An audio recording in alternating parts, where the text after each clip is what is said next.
Our next topic is fashion and lifestyle, sharp niche versus mass market.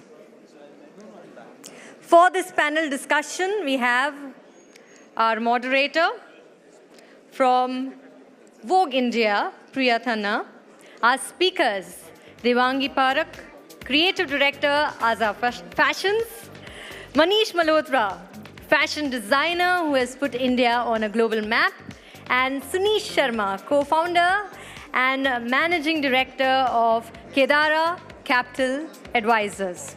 Ladies and gentlemen, our next topic, sharp niche versus mass market. Here we go.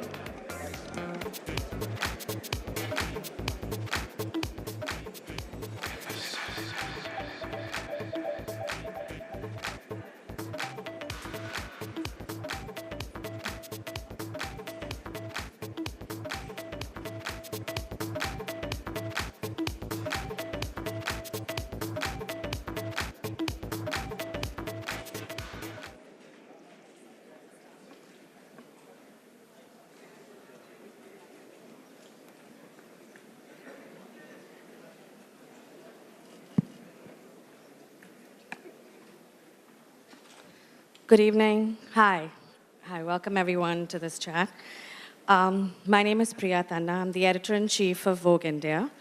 Before I introduce you to this illustrious panel, let me tell you a little bit about what I do. So, when we launched Vogue in India 12 years ago, one of my tasks at hand was to try and understand what do Indians want from fashion? What is their relationship with fashion? And what is their orientation? So we conducted a lot of qualitative as well as quantitative researches. And one of my jobs was to go to about 50 homes across the country, from Ahmedabad to Pune, Delhi, Bangalore, Chennai, and just go up to interesting, diverse bunch of women and ask them to open their cupboards. And I was like, show me your wardrobe. Show me what you have in your wardrobe. Don't tell me about the brands you like. Tell me about the brands you wear. Tell me about the brands you have.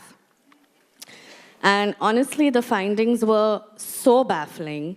For one woman, her foray into luxury was buying a lipstick.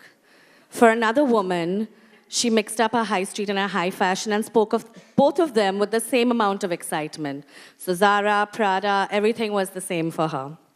For another person, fashion for her meant everything her tailor could copy. Sorry, Manish, I'm sure she copied some of your stuff. But for her, it was everything her tailor could copy. And that's when I realized that my entire purpose and the entire exercise of trying to understand what do Indians want in fashion was not answered. It was a colossal failure. So I went on to then go ahead and edit a magazine that I had to trust my gut and instinct with. But the point I'm trying to make here is that India is not really one country, right? It's a country of many small countries, many small nations. As a result, our fashion tastes are equally diverse and reflective of this. There's no one size that fits all. There is no one business model that is great. Otherwise, I can imagine all of us would be doing it. So to answer this question 12 years later, I'm really glad Atulji invited me today, so I can also find the answer to this question. So joining me on this panel are, to my left, Devangi Nishar, the creative director for Azar Fashion. Next to her, we have Sunish Sharma, who is the co-founder and managing partner of Kedaara Capital. And to my right is somebody that nobody needs any introductions to. All I can say is that his clothes are he's as charismatic and chiseled as his clothes are, and bigger film star than all his creations and the people he dresses up, and definitely amongst India's leading names in fashion and design. So guys, welcome, and let me start off. Devangi, my first question is to you. You head an exceptionally successful entrepreneurial brand with an interesting business model. And I think when you came down from you were in business, you were in the field of business and finance, and you decided to make that leap and come back home and help and join Alka Ji with Aza. How did this change happen? How did you make this leap? And my second question to you is, how do you stay relevant in this world of fast-moving fashion? Thanks, Priya. It's a privilege to be here today with such esteemed panelists and, of course, you. So I'll just share a little bit about my journey. So I actually grew up in the US. I was there for 16 years. I went to boarding school. I went to undergrad at Cornell. I was a consultant at Deloitte. And then I went to business school at Wharton. Simultaneously, my mother, Dr. Alka Nishar in Mumbai, founded a revolutionary company at its time, 14 years ago, called Aza. It's a luxury platform for Indian designers. And at that time, fashion was very unapproachable, a little elitist. There wasn't really a national platform for Indian designers to showcase their work. And Aza really changed that. So here's me sitting in New Jersey. I realized that there is really a huge dearth of access to Indian fashion in the United States.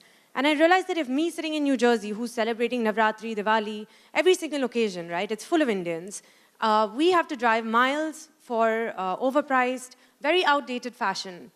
Then what about people sitting in remote parts of the world? So this thought kept mulling through my head as I was in business school. And I really felt propelled to pursue my entrepreneurial bug and take this beautiful platform that my mom had built global. I really wanted to take this amazing expanse of talent that India has to offer worldwide to people who just had no access to it. So I founded azafashions.com, which is a global platform. We've serviced over 60 countries. The US, of course, is our largest market, and we've also serviced places as far off as Fiji.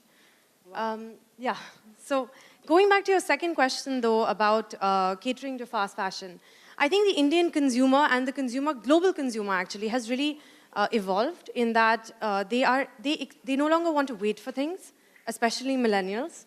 There is this thought caused by social media in part, which says that when I see something, I want to have access to it right away. So earlier, fashion timelines used to be 3 to 6 months, and that has dramatically changed over the last few years with the advent of social media and fast fashion. And I think designers as well are now moving towards a see now, buy now model, whether it's a Burberry or a Tommy Hilfiger or designers right here in India who are showcasing at a Lakme or Delhi Fashion Week. So we too offer that where you can buy runway looks straight off the runway the same day as the show itself. So we'll put the show online and then give that access. Right. So that's our response to... So I think that's really interesting that what you're doing is taking a niche concept and then trying to cater to the immediacy of fast fashion. Manish, this question's for you. How do you navigate the world of fast fashion, given that as one of India's leading designers, your whole business model has been around niche, bespoke, bridal wear clothing. How do you navigate fast fashion? And my second question to you is that what you did with your career is pretty much in sharp contrast to what Devangi did with hers. She had a finance business and then she jumped onto a creative bandwagon. You were a stylist. I know this because I've known you now for 25 years. And you started off being a stylist, and I can't imagine any stylist world over taking that craft and making it as commercially successful as you have. So answer both these questions for me. Good evening, everyone, and it's a great honor. Thank you to Atul, and who I can never say no to. So I've flown specially back from Dubai to be here this afternoon and on time. And of course, all the three people on this board, all my three colleagues tonight, this evening are friends and who I know. And I met them earlier, so thank you. I'm going to answer your second question first, which is because it's my career. And so I haven't really trained in fashion. My entire childhood was in a film theater. I was fascinated by movies. I don't think I remember anything about my studies. I don't know how I passed all those exams. I really have no idea. I know a wrong thing to say at this platform, but that's the truth. Somehow my mother always encouraged me watching films, and I was so influenced, and I was very fascinated by color. And all I said was that I wanted to join drawing classes and painting classes, and I got into it, and I was a good painter and a very good sketcher. I think that's how I passed my science, because of my diagrams. And When it came to college, of course, I'd got no good marks, so I couldn't be at any college of, economics or commerce. So I joined arts, and I continued my fascination for films and clothes. And at that time, there wasn't really any course to get into design for men in Mumbai. And I said, you know what, I love it. Let me just join a store and start seeing whether I really like it or not. And I really liked it. And that's when I thought to myself, if I have to make a mark, why don't I get into films? Because the late 80s, I thought styling in films was really taking a dip. And that's why I got into it. So there was a thought in getting into movies because I tried to get two of the elements that I really love, films and clothes, and got into it and introduced styling. Because at a time when I got into it, a costume designer was a costume designer. They never really interfered in makeup, hair, jewelry. And I would start talking to the actress about her role in the film because I was so interested. So that's how it all started. So I think that I've always been that person who wants to do something more and more. So it was 10 years of movies and traveling the world and shopping all over the world. That's another system that I started of a stylist accompanying a film unit wherever they would go and pick up clothes actually for that character. Because if you have a character living in London, you really can't shop for that character in Bombay. So the entire system of styling is what I started. And then when I got an offer from Yash and Avanti Birla, and they said to me, why don't you start a store? And for a second, I was taken aback because I was not really sure whether I was able to manage that, but it's my nature to get into things, and I got into it, and that's how it is. And then I launched my own label in 2005. So my label is 13 years old, while I'm 52, and my career in the movies is 29-year-old. So it's lots of things.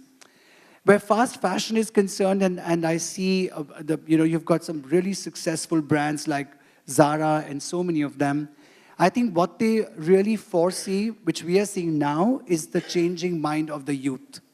The young is changing. The young is wanting so much more.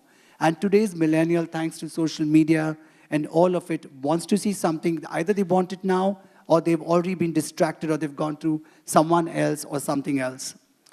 And I think that is the way forward. And actually, when I started my label, I didn't really have any textbook to follow.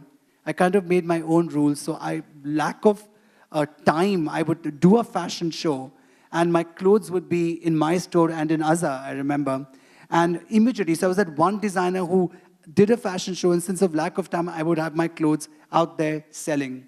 So I actually did this whole thing, started this entire... So you did buy now, see now, buy now, way before it became... Way before. And, but today the volume is changing. There's a whole coexistence in our business. And in the world of fashion and style, I think today you are open to buying shoes, to a sweater, to a T-shirt, to a lehenga, to a sari, online, going to a store. It's how fast can you get the garment to your consumer is what the game is going to be for numbers. However, the niche that we speak about or we represent will always stay. Luxury is something that will never leave us. In fact, all of us, luxury has been a part of our culture. So while there will be a lot of millennial, there'll be a lot of new thoughts, and a lot of changing products. But I think that one element of luxury will never go. So that's interesting. What you're saying is that the very subject we're talking about today, which is niche versus mass market, it's not going to be really a versus. It's going to be that both are going to be viable and both are going to have their place in the Indian retail ecosystem. Sunish, tell me, you're the man with the money. So that makes you rather important at this panel discussion. Tell me, Sunish, how important is the luxury fashion retail sector for your fund and for your company and your business? I mean, do you work closely with fashion? Do you work closely in the retail sphere? Sure. First of all, thanks, Atul, and thanks for having me, Priya, on the session. Really appreciate it. I'm not an expert like these two guys. I don't understand fashion. I understand how to pick good people who understand fashion. So that's what I believe that I'm good at, and that's what I believe an investor should be.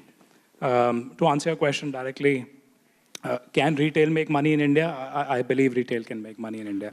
I have no doubts retail can make money in India. We have 1.3 billion people in this country, right? I mean, whichever statistics you use, whichever comparisons you use, there's going to be a lot of demand for fashion in this country. I think the real trade-off or the real question that needs to be answered is which spectrum do you want to play in? So do you want to play in the luxury segment, like what Manish plays in, what Devangi plays in, or do you want to play in the affordable segment? And anything in the middle, I'm not a big fan of. So either you go luxury, like these guys, you want to wear a Manish Malhotra because it's a Manish Malhotra. You don't want to wear it just because it's a nice lehenga. Of course, he designs great lehengas and everything else, but Manish Malhotra is Manish Malhotra, so that adds a lot of flavor to that. So we have till now focused much more on the affordable side. So we've made 2 investments in this space. We've made an investment in a company which hopefully a lot of you are familiar with called Manyavar. Of course. I define that company as democratizing aristocracy. So basically you get what you would like, what a common man or an average man would like for their wedding, for daily wear. You can get at a Manyavar at price points which are quite amazing. It surprises me. And even at those price points, how profitable the company is credit to the entrepreneur who built it. And then we went even lower than that, and we bought out a company called Vishal Megamart that does affordable fashion as it can be. But a lot of people in this audience will be surprised that they use an analytics firm in UK, which helps them analyze what is happening in Europe, how fashion is moving. In 2 weeks, they know what is selling in Europe. And in 2 months after that, they have it at affordable rates in their stores. To me, that is affordable fashion. So I would say both spectrums make money. Question is only around scale. Of course, affordable scales much faster and is much more easier to scale. Luxury is much more difficult to scale, but of course is much more profitable. So I guess there are opportunities in both. Don't get stuck in the middle. So what's going to excite you to invest in a high fashion brand? Give us your wish list. Come on, tell us your hygiene checks. No, my wish list, frankly, is same for every company, actually. It's not very different for high-end fashion. I think first and foremost is always the entrepreneur. India is a very big opportunity, but a very difficult market. So you have to have a great entrepreneur and a very honest entrepreneur that you want to work alongside with. Second, market always makes a big difference. You can be the market leader, but if the market size is 300-400 crores, you're always going to be a small company. So we always like to go after markets which are a few hundred crores, I would say at least in thousands of crores. So I would say second thing is always the market. Third thing is the position. Banking a market leader in India, or if you can invest in a market leader in India, has always led to disproportionate returns. And we've seen it time and time again. If you can find the market leader and bank the market leader, that always helps. And fourth is always the past track record. There's no substitute to it. Every deal that I've seen in my life always has a J-curve. They would have done 20% growth historically, and all of a sudden in the year they're raising money will be 40, 50%. I've never seen a business model which is different than that. Very few companies, if ever, have delivered against that. So I would say historical track record is very important. And don't substitute or don't undermine the team. One man can only do that much. So you need a team behind it. So that's my mantra. Devangi, given the AZA model as is right now, is going broader or widening something on the anvil? Do you see AZA going mass? Or would you continue with your focus on it being a niche player? So there's 2 aspects to this question. One, of course, is the center of every business, what really drives, what is the driving force, I believe, and that's passion. So the passion part of this business, the genesis of the passion has really come from the talent that Indian designers offer. This industry is growing and evolving very fast, and I don't think we've reached the saturated point within this niche at all. There are tons of new designers coming in at various different price points, offering various different looks, not just bridal, occasion, ready-to-wear, sustainable fashion. There's a huge gamut of different types of fashion coming in. The second part of this question is sort of business strategy. Ultimately, does it make sense to be a mass player and be a Me Too or an also ran? I don't support that necessarily because it's very difficult. And sometimes it makes more business sense to be a market leader in your niche, and that's fine. So Absolutely. For us, it's about pursuing our passion and being a market leader, and that's what we are genuinely and fully focused on at the moment. Let's talk a little bit about pricing, Devangi. The Indian customer, and I think everybody here knows this, is famously price conscious and value conscious. What are your tools for navigating and arriving at the sweet spot in your business? So at Aza, we offer a wide range of different price points for lots of different individuals. The idea is that we want to cater to everyone, whether it's a bride, her family, or somebody just celebrating an important occasion, or somebody who just wants something special for dinner. Online, we have, the great part is there's no dearth of rack space, so you can offer a wide range of options. Of course, there's a lot of analytics that goes behind it, a lot of data, number crunching, to understand what it is that customers are really looking for. And ultimately, that is what drives the business. What a customer wants at a specific price point is what you, in the end, have to offer. So we do a lot of analytics to understand that, what is really selling, and then we bring in more of that. We work with our designers. We nurture a lot of young talent who we believe have potential in order to create something or the other in every single space, so that there's no gap as such. So it comes down to an algorithm, is that? I think it's data analytics is the core of every single business. It is. However glamorous or creative it may look from the outside. Absolutely, absolutely. We're talking about glamour. Manish, everybody knows that your clothes on social media come second only to you on social media. We wake up to you with one film star and we go to bed with you with another film star. Now, you've navigated this so well, organically. I think the trick here is that you've really not had to try. This has been your world from the moment you've entered the industry, and this has been the part of what you do, and I feel it's worked fabulously for you. Tell me, has this converted into more dollars for you? Well, I don't think it's converted to more dollars for Liar. me, for sure. No, that's true.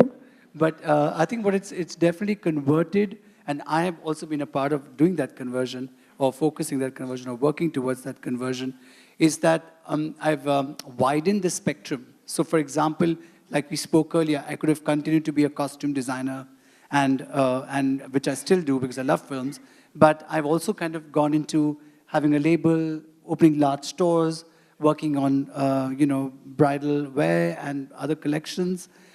Yes, sometimes I'm torn between the two because of relationships or because of the films that I do, which are also very time-consuming. So they actually sometimes are a hindrance to each other because I'm very occupied by a film and probably I can't attend to a wedding client, or I can't really pay, that much attention to the store. And so I think that it's all a stage, right? So today, if you ask me, 2019, 2020, what do you see it as? I definitely see a lot more focus on the business, on the brand, on the label, on the stores, rather than the films. So everything has an expiry date. Everything has something that you're less be busy with. So I still love films, but I'd rather do just one film or two films a year than as opposed to doing 9 or 10 films a year. But Manish, do you agree when a lot of designers say that Instagram has become the biggest marketing tool for their business? Does that really happen to you? How much of your business comes purely from your Insta feeds where, potential buyers will reach out to your team saying, I want to buy this and I want to buy that? Well, I think social media has been great. Social media has been great in every aspect, if you see. It is getting retro, your awareness to retro, music, to clothes, to movies, to people, to writers, to scholars, to all of them, to, of course, movies, movie stars, clothes, fashion. The flip side of that is, because there is so much out there, you even tend to get bored faster. So there's a lot of information out there. So for example, 3 years ago, when an actor or a film star wore a garment, there was a lot of inquiries on that. But what I see today is that those inquiries are diminishing. They like it, but they don't necessarily want the same product. Of course, that one garment will sell. Especially that change is in the millennials, especially in the millennials, the youngsters today. The bride who came 3 years ago with her mother and mother-in-law and sister-in-law, and they all spoke and she kept quiet. Today, they all are quiet and she speaks. The fiancé has no say at all. in her clothes. She's just That's quiet not there. changed. That's That's never going to change. It's just pleasing her, actually. And so, but today the girl is so sure of what she wants, which designer she wants to go for which event. So that girl is going to like something on a film star. She's going to like a film star, but she's not necessarily going to run for that outfit. And I think that's great because today people are, being themselves and they're speaking their mind. Like I think there's a lot of diversity and a lot of coexistence. So some years ago, there was a handloom girl, there was a bling girl, there was some girl who wore only modern clothes, and someone loved traditional. But thanks to even film stars, social media, styling, today that same bride or even somebody else doesn't mind wearing a Banarsi handloom sari, which is her mother's or which something that she bought years ago, to wearing an absolute sequence dress the next day. Absolutely. That diversity and that coexistence is great today. So there's a lot of information that social media has, and you kind of enjoy that. But the flip side is there is also a distraction. But whether it really gets into the dollars, not really. Actually, I have a point to add on this about the dollars. So the thing with social media is a lot of brands, I think, mistakenly ask this question, like, is my Instagram directly converting to sales? But I think that's the wrong question to ask. I actually think that the omni-channel consumer of today wants to interact with brands on a variety of different platforms. So very easily, I would see an influencer on Instagram wearing a beautiful Manish Malhotra sari, and then I would just want to check if that product is available on azafashions.com. I might then send a link of the product to my friend. I might be remarketed with it. I might get an email about it. I mean, I will continue that conversation with the brand on a variety of different platforms before ultimately making the purchase. So a lot of times, it's not necessarily linear. I think it's like a squiggly line that you can't really necessarily And it's organic. It can't be something that you do by just paying. It's not all SEM. Exactly, There's a lot of SEO happening out there as well. Yeah, and the idea is that you're beginning a conversation, right? Like you're being accessible. Somebody like a Manish Malhotra, I feel like, or an ordinary person might feel like they know him because of social media. They relate to him. And they find that so exciting and exhilarating. So you use it to build a certain access. You build it to use a certain persona. I think that it doesn't necessarily be sales as much as it is awareness. So today, it's like you say, hello, how are you? How are you on Instagram? You quickly go to that person's Instagram, and you know exactly what that person is, where that person was, all of that, right? So today, you don't really speak too much on getting to know that person as much as checking out their Instagrams and getting to know them. Right. Sunish, I'm not going to ask you if you're on Instagram, but I do want to know what you think about the role that technology is playing in the retail sector and the fashion sector. And do you think this is going to help? How do you think this is going to help further the business side of it? Well, I think today technology is pretty much the base layer in my view. Technology today is what makes fashion, like what Devangi was saying and Manish was saying, available to all. So availability is definitely driven by technology. What a lot of people miss, I think a little bit of what Devangi was alluding to, is the analytics, which makes it available. So you know what it is, but to make it available, I think analytics and supply chain management today is very, very critical. So if you see most of the successes that are happening today, people talk a lot about what Zara does, etc., but people don't realize similar things are being done by a Target today. Similar things are being done by a Walmart today.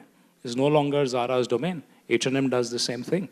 So technology to me is literally a given. Without that today, you can't compete. If you're not strong in technology, you're not using the right set of analytics. I'm giving you the example of our own company, a small little Vishal, okay, it's 4,000 crores, so it's not small, but I'm saying from a perspective in the larger scheme of some of these guys, they use a technology firm in UK, which helps them understand what is selling. Earlier, if boots was the trend in UK, you would find probably 2 years later, the people in Delhi would be wearing boots. Today, if boots are being worn in Europe, everybody in Delhi wants it the next day. Okay, it might take two weeks for them to get it. So to me, technology is, and you can use different mediums, social media, analytics, everything to me is technology. Without that, you can't run a business today. So I think it's a given, actually. Sunish, as an investor, do you look for tried and tested success models, or are you excited by disruption? I always love disruption. I love disruption, but I'm also a little bit conscious when people get too excited about disruption. We have an open market. People have to realize that. Google in India is Google. Amazon in India is Amazon, maybe Flipkart will win, I don't know, or Walmart now. So we have to be conscious about disruptions and how it can happen. Disruptions to me in fashion, again, I'm not an expert, these two are the experts, is happening on the margin. Today, people are going back to basics. A Banarsi today, from whatever I hear, is the talk of town. Similarly, if you look at in makeup as an example, Ayurveda or natural is the way to go. But why don't we have a billion-dollar brand in India? We are the ones who pioneered Ayurveda. Why is Lululemon a company in the US? We made yoga available to the world. So have I seen enough models? The honest answer is no. I haven't seen enough models. We're still in the focus where we are saying, okay, what has worked in the West? Can we bring it to India? Can we do it at a price point that can do it a little bit better? And I'm telling you, something shocked me in retail. I was telling you a little bit earlier. Manyavar opened a store in Gorakhpur. Half the population here hopefully knows Gorakhpur where it is, but it's in the border of Nepal. I knew where it was, but I won't say I was an expert on exact locations. They opened a 7,000 square feet store. It does 10 crores of sales. Wow. If you had asked me, I would have never thought that would happen. Demand is there. There is no question around demand. I think if we can just figure out how we reach the masses, we provide them what they want, you can make a very, very interesting business model. Like I would love Forest Essential to be a billion-dollar company in this country. Right. It should be, but they've already sold 26% to Estee Lauder. I know. Yeah. I wish they hadn't, but... But Sunish, I have a question for you. Would Manyavar see importance in social media? You think like their Instagram account also helps them with sales? To me, a social media today is a given. I don't think there's any company in the world, forget a fashion business, I would say even a company like us, we want to be as reclusive as possible. We can't avoid social media. So I would say social media is a given. I think social media helps reach out to the masses to help them understand what you're doing. Social media, like what you were saying, if a Virat Kohli wears a jacket, everybody wants to know what that jacket is, whether they'll buy it or not, I don't know. But they want to know. To me, social media is a means of reaching out people. Social media is definitely driving sales. I would say in celebrations, at least what we have found, which is a little bit probably different than what Devangi has found, is the people who are getting married still want to come to the stores. So their friends, family might still buy it online, but at least the people who are getting married, it's a big event. You do it hopefully once in a life, so a lot of people, it's a very engaged event. But what I agree with you is the decision makers are the millennials. They don't want anybody else to opine on it. They have a very clear view. And I think that's where social media has helped them quite a bit. From Gorakhpur, let's talk a little bit about the Indian diaspora. Devangi, how have you taken your business to the Indian diaspora? What are the plans there? And how big is the NRI market for you? So the NRI market is actually a majority of our e-commerce sales. It's extremely important, and it's actually the reason I founded azafashions.com, because I believed that I wanted to take these Indian brands global. But I think there's a huge potential in that. But it's not actually only the Indian diaspora that are now buying Indian fashion. There is a huge value proposition that is offered by the workmanship, the craftsmanship that India offers. I mean, there are karigars working by hand on doing thread work, and it's bespoke customization to the next level. If you go to a Chanel or a Dior and you say, thoda embroidery add karo, isko sleeveless bana do, can you cover my stomach? They'll laugh at you and kick you out of the store. I mean, when you go to a Manish Malhotra store, when you come to an Azza, you can really customize a beautiful bridal outfit. And not only bridal, but you can, at the same shop, you can buy a cocktail dress. And that shows versatility, that shows diversity, and that shows an amazing customization level that India has to offer. And so I think non-Indians seeing that are also buying Indian fashion. It may not necessarily be lehengas, although it could, because everybody has an Indian friend abroad who is getting married or celebrating some occasion. At the same time, it could also be like a sustainable sari or an interesting tunic or just some work that you really liked. So I think that the market potential is actually very expansive outside India. Manish, nobody knows this more than you. Tell us, I mean, I know you've had great success overseas, whether it's London or it's Dubai. How important is the NRI market for you? How do you engage with them? Are they wanting different things from your local market? Well, I think the NRI market is very, very important and very crucial, actually, especially in bridal wear and all the clothes. And, we've looked at London, we look at Dubai, we look at various aspects, but there are also places like Bangladesh. For example, they have very, very good buyers from Bangladesh. And here is where I think social media comes into the picture also. It kind of gets an awareness. For the other day, I had a client from Muscat, who had seen our work on the social media and she'd come to order clothes. And she flew down all the way from Muscat and we didn't know her at all. And for example, we have Doha. So when I went to Doha for a show, they were very aware of my work. Maybe when they got the invitation and they could be like, I don't know this designer, but they go on an Instagram and instantly find out your work and see your work, and then they come to see it. So I think definitely the NRI is a huge buyer and continues to be so.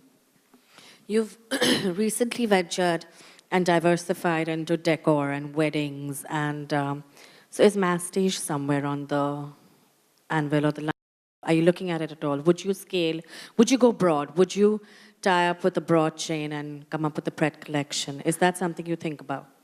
Well, I think kind of starting as a costume designer, coming out with a label and then balancing the two factors. And of course, when my label grew and demanded more and more attention. But I think I am today at that step of my career where I want to make that choice. And I definitely, like I mentioned earlier, want to force a lot on, focus a lot on the business, on the label, which will need a lot of diversified verticals, and whether it is decor, whether it is a much younger, affordable line, and which is different ways of doing customized clothes. And that's not only just because of the demand, but that's something that I want to do. I want to challenge myself, and I want to take that name much more forward. And while films do happen, I've done that for 29 years. I'm still doing a big film for Karan Johar, which is called Takht. It's a period film. Again, an extremely challenging film. I've never done really a period film. So, so the film, the affair with movies continues. But definitely, this has to be my wife and family now. My last question actually is to each one of you. So to cap off this conversation, actually I have one more question to you, Manish, which I also want Sunish to answer, is corporatization of high fashion. World over, we see the LVMHs, you see the Kerings, you see the Richemont groups who've really bought into all these big brands. Why hasn't it happened to us in India? And B, as a designer, is this something that you are open to? I think it's the hour of the need, and especially for a label which has demand and which you wanted to grow, it is extremely frustrating. And I face that today because I've done that single-handedly, is that you are not, your administration or your systems are not corporatized. So I think if you want to grow and you want a lot of verticals and diversifications and lots of different aspects to be added to your business, you have to corporatize it. There's no other way to grow. No, I think Manish has answered that question. I don't know of any scale company in the world which is not corporatized. So I think it's a given. And I've spent some time with Manish, and I've been very impressed with the way he's been thinking. That was not my impression going in, but I've been very impressed with the way Thanks. he's been thinking about it. And I do believe, that's why I'm saying, in our lifetime, I'm 100% sure we will have a few hundred, I would say $1 billion brands coming out of India. So I don't see any reason. India is today the 5th largest market in the world, right? So there is no reason we can't have $1 billion brand in fashion coming out of India. And Indian fashion should be followed. Like you asked this question and I wanted to say, but I forgot at that point of time, was if you see short kurtas, Gap was selling short kurtas, right? I mean, that is fashion. It's come out of India. They're selling it. So I don't see any reason why the trends which are coming out of Indian fashion, I think we need to corporatize it. We need to get a focus around it. We need to differentiate the function between selling and designing. And I think when you make that big difference, you will see the scale coming. And I think one big point here is that we need to make the clothes global. I think where we also get stuck is that the Indian clothes are Indian. They're contemporary. They're sexier than before. And they've got all the elements of global fashion. But they're not necessarily global clothes. You see, a Gap could do a kurti, but they're selling it all over the world. And you can because their whole resources, their avenues of sale are all over the world. So that's, I think, where we are getting restricted. We should now use Indian textile and Indian crafts and arts and make the clothes more global. I think that's what's required. I just wanted to add one other thing to what Manish said, and I've been reflecting on this discussion. I think if you want to scale a business, customization needs to go down. That's right. The more It's very painful customization also. you have, the more difficult it is to scale the business. So off the shelf is what you need more of. Right. I think my common question is to all three of y'all now, and I think that should be the last question before I open it up to the rest of y'all. So we've gone the whole distance. We've gone masstige, we've gone prestige, we've discussed bespoke, films, brick, Gorakhpur, Fiji. We've done a lot of traveling and we've come right back. And the verdict is still out there, right? That there is room for all different formats of retail. I want each one of you to tell me that from your own perspective of work, what are you going to be most excited about where retail in India is concerned in the next 5 years? I'll start with you, Devangi. So I think in general, it's still very nascent in India. Organized retail is still very young. Indian fashion is definitely extremely young. I mean, the first generation of designers are still with us and doing phenomenally well. So there's a lot of organization that has to come into the industry. There's a lot of corporatization that has to come in. I think as closely and as much as you love your business, it's natural to let go at some point and bring in a professional management team. And then that scale can come. And I think with that organization, with that corporatization, the industry at large will grow with the addition of more competition, more players who are entering the market, more awareness, more global awareness about our brands, our trends. Hermes was making bandgalas. I mean, we had bandgalas long before Hermes was making them. So just sort of getting that platform together and getting our products out there. Someone was asking in an earlier panel, why is our Indian brands not global? And maybe part of the reason is that, the silhouettes are not truly global. But part of the reason I do think is that it's still unorganized, it's still very nascent. And I think everybody's intention sort of should be on helping the industry at large grow, making it more organized, and supporting each other. Sunish? I'm a big fan of the affordable segment. I think that's where a lot of the money lies, that's where a lot of the volume lies, and India is a volume market. Every business that has succeeded, volume needs to play a very important role. But I'll make two other comments, which I think are worth reflecting on. One, going back to the roots, I was giving you the example of Forest Essentials. I wish I was giving the example of Banarsi. I actually think there are going to be a huge brand that's going to get created in that segment. I don't know who's going to create it. I think this gentleman is very capable of doing it. I'm sure he'll do it. I have a failure. And the second thing, which is a derivative demand, is if all of them are going to sell, somebody needs to manufacture. So the supply chain, to me, is going to be a very, very interesting opportunity on retail. So you don't go after the gold mines, but you go after the shovels. So shovels always make more money than the gold mines. So that's what I would say. Yes, to the shovels. Manish? Well, I think that we had a great, great time right now. There's so much of diversification. There's so much of coexistence. And, from wearing absolutely bizarre clothes with a lot of style and panache to, to people not fearing weight or texture of skin and wearing all kinds of clothes with so much of confidence and all of that. So there's a lot there. And I think that if you want to expand today, you have to embrace this whole coexistence and diversification and make that into a part of your brand in your own way. So I definitely see a lot of growth now. Well, thank you, guys. That's been really insightful, and I hope everybody else here has benefited as much as I have. Now, if there are any questions, we'd like to open it up right now. Any questions? Yes, sir. Can someone help him with the mic, please? Yes, sir.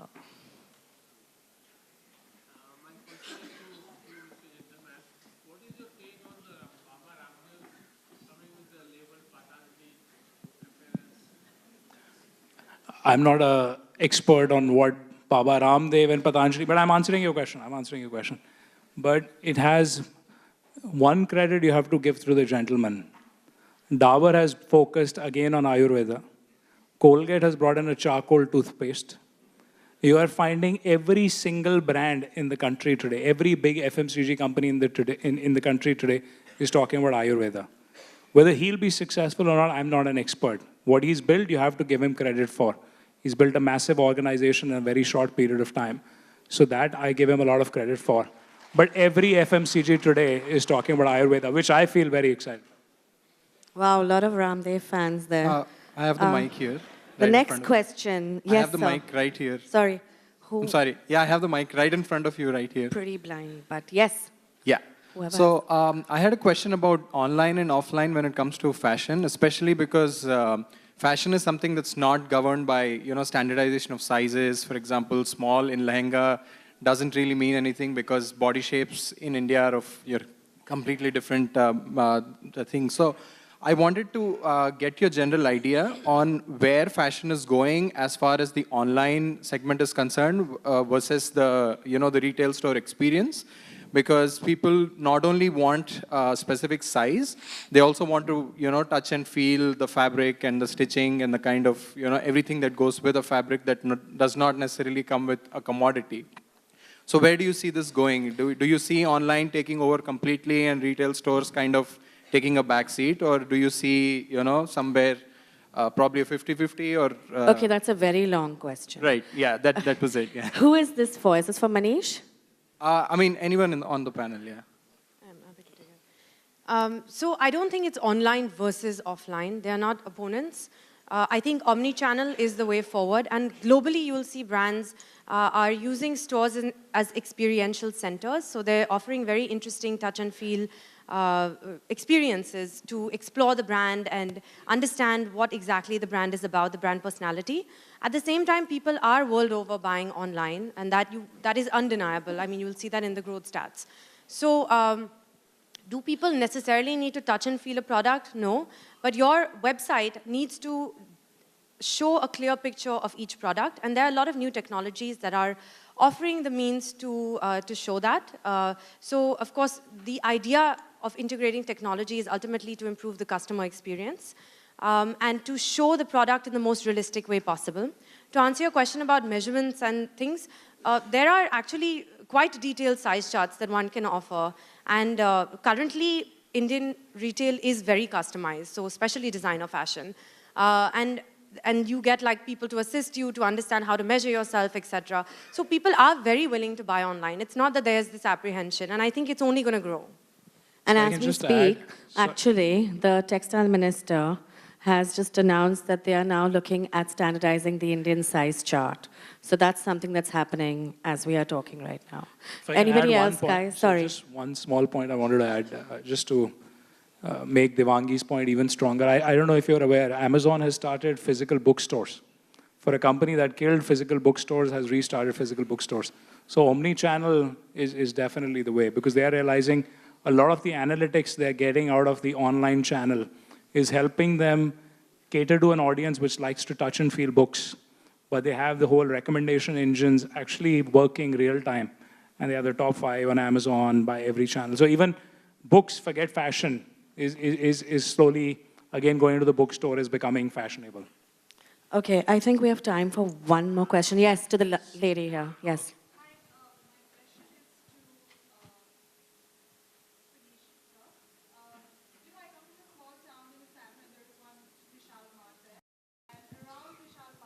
Lots of stores that sell meklas like the one that I'm wearing.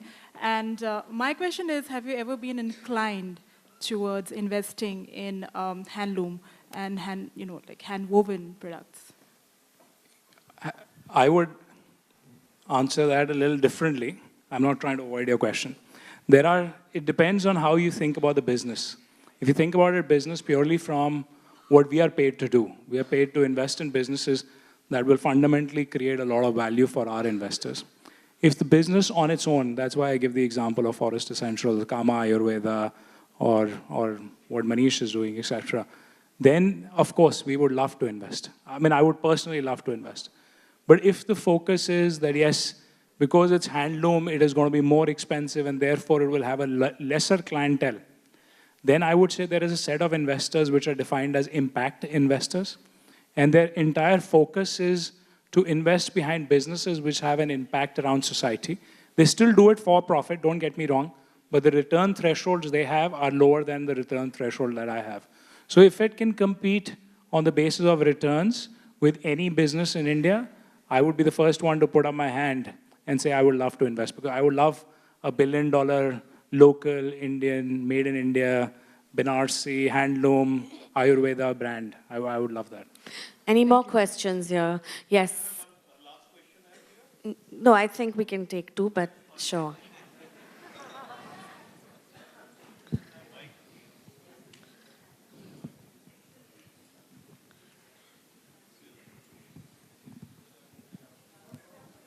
Hi, Manish. This is the question. For you, you know, the Indian weddings are very expensive. And there are a lot of dowry system here, you know. So you have made it more expensive because now, as a senior citizen and my friends, you know, they are facing a lot of problems because all the girls, they want lehenga Manish Malhotra. So my question to you is, as part of corporate social responsibility, is there any possibility, Manish, that you come out with the design and throw it to the open, you know, at least once in a year, Manish Malhotra lehenga, free for the parents so that they can make it in their small town and they call it Manish Malhotra lehenga to satisfy their daughters, you know. Thank you. Manish?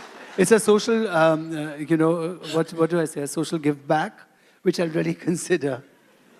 But just to let you know, there are lots of copies that are all around of every designer, so there are lots of clothes already happening, which He's are just cheaper. politely saying that's not going to happen. You can go for the fakes. Yes, to the lady behind, yes. Yeah. I actually had a question for Sunish. For who? For Sunish? Yeah. Yes. So you mentioned about customization having to go down, you know, to make a fashion business scalable versus Devangi and Manish's point, which mentioned that in India, typically, you know, the shopping, the style of shopping is where you want customization in terms of, you know, details, what Devangi mentioned. So why would you say that customization needs to go down? No, I was answering the question around scalability. Right. And my view, and this is my view, and I'm sure Devangi and Manish will have a view around it. If you want to build scale, it is very difficult for Manish to create a lehenga for every individual in this room, as an example, and build a large company. There has to be off the shelf. A Louis Vuitton bag, which is probably the most well-regarded luxury company, has multiple of the same selling globally. So unless you reduce the customization, because customization you have to keep in mind is two things. One, it takes time, and second, customization is expensive. So more customization you have, even in a place like India where supposedly tailoring is cheaper than the West, it is still very expensive. So if you have customization, it'll take you more time to create sales, which are probably what another company can do by not customizing. And second thing is, a designer like Manish will have lesser time to create new creations and will only be focused on customization for everybody that walks through.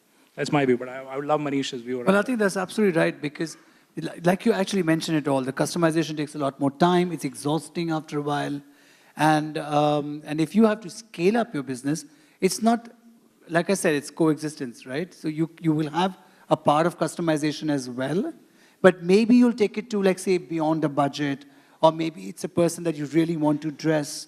But otherwise, I think it is much nicer when it's systemized and it sells off the rack. That's absolutely true. Any more questions? Yes. Yes, there are two gentlemen. Yes, yes, sir. Yes. It's not to anybody particular. Can we...